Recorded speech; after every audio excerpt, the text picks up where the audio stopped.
You left high school, you bounced around a couple jobs, and then you went back to university. Yeah, I sure did, yeah. So, you went back to university. Why did you go back to university? Well, I was in my field. I was in the helping field for like quite a few years, and I remember I won Employee of the Year, like my second year doing youth work, and I developed a whole bunch of programs that were packed, and these kids weren't coming to, like before that kids were coming to programs, and I got there and I'm like, oh, I got so many kids that I need to develop 4 more programs. So what came first, the programming and doing the antics work that you spoke about? Or what came first, the university or the community work? So I was doing this social work, community development stuff first, not with HHX, but like actually HHX was my first volunteer gig that got me. You said you volunteer, And but then I worked for Métis Calgary Family Services doing a bunch of stuff, and I won Employee of the Year. And then when I left there, I was like, yo, I'm Employee of the Year, I can get a job anywhere. And I went for a job interview, and the lady's like, Dwight, like, you would be the one. But our policy says we have to hire somebody with at least a diploma in social work. Wow. And I was like, fuck. So, really? Yeah, so I went back to school, and and that's when I went and received my social work. I'm glad I did it, but like, it was an ego buster, but I think I needed that at the same time. That's brutal. So they couldn't even like flex the rules around and be like, you know, like, come on, you put in a lot of work. Well, we're dealing with a lot of high risk situations that if something goes wrong, we need to be accountable. And so, like, if they had somebody who, like, I didn't even have, like, I had grade 11, right? So, and I'm working with vulnerable people. And so, it's they need like a certification to be like, you can work with these vulnerable people. Right, yeah. It's like letting us certify if this building structure is good enough. Like, maybe you know how because you've been doing it for 10 years, but if you don't have the paper. Yeah, you know what, Michael was saying the same thing, but I don't know if I believe in that. You know what I mean? Maybe I'm wrong. And I fight with university a lot. Like I went to a little bit of university and a little bit. I did a certificate. Yeah. You know what I mean? So I did go and do that a little bit, but I didn't want to go to full-on university. That was not what I wanted to do. And it's something that I fought with, but maybe it was something that I didn't understand.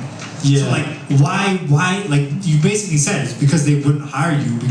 Yeah, but I feel like it is necessary in the human services field. I really do. Okay, but what do you think about creating our own jobs? Like, what if you were like, you know what, I'm gonna create my own like lane and be like, I'm gonna do this on my own. You know what I mean? Like, I think that's good, but there's still a lot of safety things. Like if I was gonna, if someone was just like, yeah, I'm gonna run youth groups on my own, and it's like that's great, but without the proper training, like. You might be doing things that are really dangerous to individuals and you might not even be aware. And like, there's just so many, and like without the training, or you could walk your volunteers and who are your friends usually when you're running this and allow them to be in situations that they could go to jail for. Okay, but where does the training come from? Like, where does the training for you to be certified to work with youth come from? Like, who makes those? Who says like this is the right thing, this is the right training, and who says this is not the right training? It's like that's government regulated. Isn't it? It's the oh shoot, I can't. My social work teacher is gonna be the College of Social Work something. Yeah, there's a governing body that says these are the rules for social work. Okay, see, and then that's why I'm just like, I don't know if I can trust it. Because it's like, if these are the same people that like put people in residential schools, and these are the same people, then they're telling me that I gotta learn their curriculum. Like, I don't know how to feel about that. Maybe I'm wrong, I don't know, what do you think about that? Yeah, I feel you. I definitely feel you. And I, as an Indigenous person going into school to learn about this stuff, I felt like it was an opportunity for me to learn about the system and how it works, and also learn about how the non-Indigenous mind works, non-hood mind works, and how they view us. And also, like, social work's a really neat thing because it really asks you to ask yourself about the stories you make up for other people. What are your judgments? Write about it. Where did you learn this about yourself? And what's your family lineage that taught you that? And so like it really breaks down your character. So often a lot of people who take social work, they have a group of friends at the start And at the end, they're like, yo, I can't hang out with my friends anymore. Like, we're just on completely different wavelengths. Yeah, completely different levels, yeah. So it's really about self-growth and getting to know yourself and how you judge others. Word. So maybe, I don't know, maybe I have a harsh judgment against the government and public universities and stuff like that. Maybe, I don't know. You know what I'm saying? I'm not trying to knock anybody who does university, but it's just not something that I do. You know what I'm saying? That's where I stand. But anyway, with that being said, I want to get back to you. So you went into university, and then you started doing the youth work. What is the most memorable moment that you've had with youth? Like, what was one moment that you were like, whoa, this young person really blew my mind away. Like, this person just, like, blew me away. Man, there's just so many, you know, over the last 10 years in this field, like, it's crazy. Like, these guys have got my heart.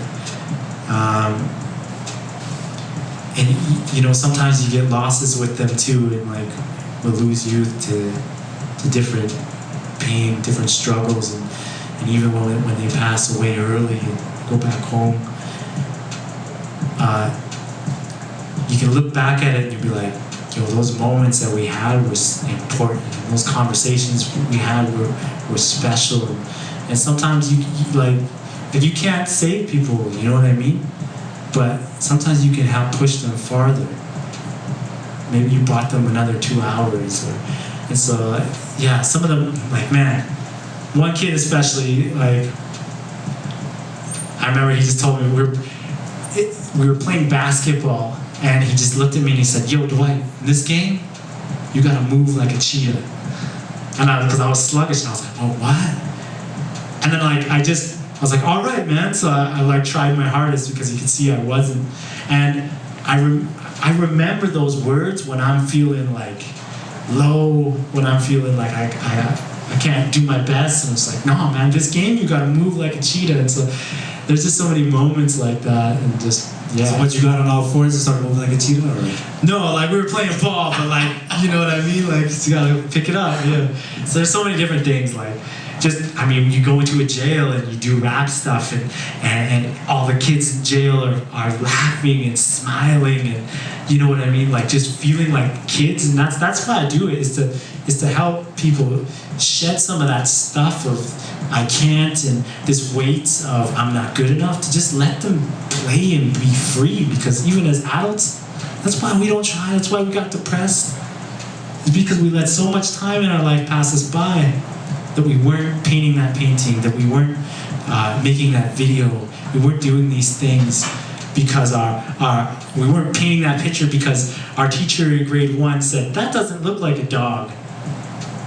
And then we're like, oh, I suck, I'm never gonna try. And then we don't start trying to draw again until we're 85. Yeah, work. Yeah. That's why I do it, so we don't have to wait that long, man. That's what it's about, just helping release people. And we do that through play, through hip-hop, through theater, through whatever, man. And it fills me up, too. Word. I appreciate that. So it's kind of doing like revolutionary work if you think about it, you know what I'm saying? Yeah, I mean, if you really think about it, like, you're really putting in, like, a lot of work that's, like, changing the community. So. Yeah, and that's when I'm working with these guys, I really feel like I'm just working with myself. Like, I just see myself in these kids, or my nieces and my nephews, or my homeboys I grew up with. Like, I see myself in them. So it's easy, even when they're acting crazy. Because, like, you know, I acted crazy too, right? And you can kind of understand it. Word. Okay. The last thing I wanted to talk to you about was to bring it full circle. So you had an interview with New Tribe magazine 3 years ago, and in that interview you mentioned that you wanted to start a event that included breaking. Did I say that? Yes, you were like, I want to start an event that involves breaking, and now you have Culture Shock. Yeah. So, like, how does it feel? The fact that you manifested that, like, you said that, and now you're doing it. Wow, that's crazy. I don't even remember saying that. That article was a long time ago. I did my research. That's crazy. Yeah, I did my research out here. Wow, yeah. That's crazy. That's just a perfect thing of manifesting, where it's like, I just wanted to manifest my life more into hip hop and really see myself as an artist. And now like we have our Friday night hip hop program, we have Culture Shock. Like I feel like I was a part of the manifestation of the Friday hip hop program, but Culture Shock was born before I got into it. So what's the Friday night? It's where youth come to learn dance from other youth, and we have a half an hour where we get to know each other and just hang out. And youth teaches a class where they learn to be teachers as well, and then we just have open mic, open floor after. So basically, it's a big party every Friday. Where is this? At the Genesis Center from 4 to 6:30. Yeah. Every Friday. Every Friday. Yeah. So hit up the Genesis. How old you gotta be to hit up? The Genesis? It's 13 to 18. Ooh. Oh, so my man over here could actually do it if you want to. Yeah, we need DJs too, so that would be dope. Word. Yes, absolutely. I mean, maybe we can learn a little bit of the elements of the culture. You know what I'm saying? Last time Brandon was teaching us some b-boy moves. You know, I could get down. You know what I'm saying? I'm getting there. You know, just give me a couple months and I'm gonna be in Culture Shock doing some head spins and do it. Yes, give me. You know, you just gotta give me a few minutes. You know what I mean? So, how do you like looking back that you manifested that with Culture Shock? Do you ever look like now and be like, damn, like I could really like manifest anything in the future now? Oh yeah, that's what I'm doing right now. So I've been doing a lot of public speaking at schools. Basically, I go in there, I rap, and then I tell my life story. And my dream now is kind of like I always wanted to be like an indigenous Tony Robbins. And who's Tony Robbins? Tony Robbins is a motivational speaker. Look him up, man. Okay. You're feeling sad in the morning. No. And so that's kind of what I'm working on. Like I've took September off work from September to December to just create an album, get a website together, and really look like I have my momentum going. Because I've been getting all these jobs for motivational speaking, but I have no website, nothing. And that's a big part of it, like the whole marketing and all that stuff. Yes. And so I'm creating a 12-song album right now that's like all positive messages, because the kids are like, when I leave their school, they're like, "Where's your album? How can I stay connected?" Right. This and that. And I'm like, "Oh," and they're like, and I just promised one that I was going to make an album. And so hopefully December will be I'll have an album video and my website up and ready to just step to that next level of my life and career. So that's like the next level of manifestation is getting that album. You told that person that you were gonna do the album. So now we're gonna hold you to that. Yeah. Well, I wrote a grant from Calgary Arts Development to make the album, and he gave it to me so I could. Are you serious? Yeah, I can buy my beats. I've been buying beats. Studio I can pay for like the top.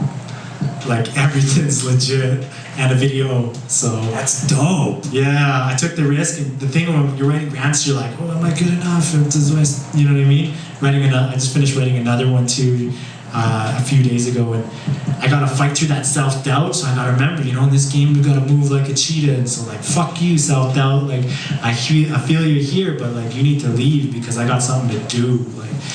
Yo, and that's a trip because you actually taught me how to write grants. Remember that conversations we were having during the summer when we were trying to throw an event? Shout out to Olivia. And like that, a lot of it didn't fall through.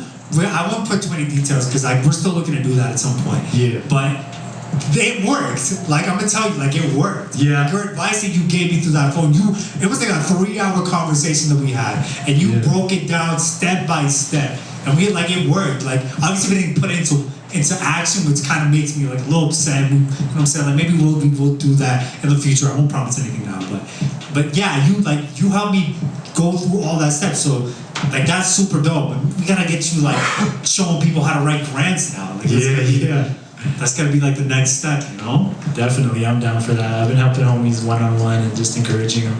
It's really just getting over that self-doubt and that fear, because especially with an artist grant, is like I'm writing on something I'm already self-conscious about, and the question is just like, how dope do you gotta be before you like can say, I'm gonna write a grant, promise 12 shitty songs, stop, and still go for it. And once you allow yourself to just say like, I'm gonna allow myself to do crappy art, you're like freed. And then all of a sudden your art starts just becoming dope. Oh man, but your art is not crappy. But that's the mental barrier. That's what stops you from writing that next line. You're like, and then it's that self-doubt of the next line won't be dope enough. Instead of just being like, fuck it, I don't care. Shh, shh. And you're like, oh, yo, that's dope. You know what I mean? Right. Yeah, that's what you need to get past. And the same thing with grants. Because, you know, writing about why you deserve money to do your art is a super vulnerable thing, right? Word. Okay, so with that being said, I'm gonna open up the crowd. Questions, anybody who's got a question for my man Dwight, I'm gonna open it up. Just raise your hand and let me know if you got a question for my man Dwight. This is the one and only chance. Come on, anybody got a question for Dwight? Come on, this man just dropped you like 50 gems right here. No? Okay, sounds good. So with that being said, I'm gonna just open up the stage for you to rock and do your thing. So with that being said, put your hands together for Dwight! So let the people know where they can find you. It's Dwight Farahat on Instagram or Facebook. Farahat. Hey, yes. And at Instagram, at Dwight_Farahat. Yes, I know everybody's Instagram handles, okay? I'm out here, okay? So with that being said, put your hands together one more time for Dwight Farahat! Okay, so now we gotta end it off. Yes, stay up there, because you already know what we're gonna end it off with. You already know what time it is. It's that time for the MCs, for the freestylers. If you felt inspired today, if you're at home writing the lyrics, and you're writing every day, and you're like, man, I just need a stage, I just wanna rock this. Now's the time. Open up the stage and let's kick off a cypher. So with that being said, my man, JC Jedi is gonna drop a beat.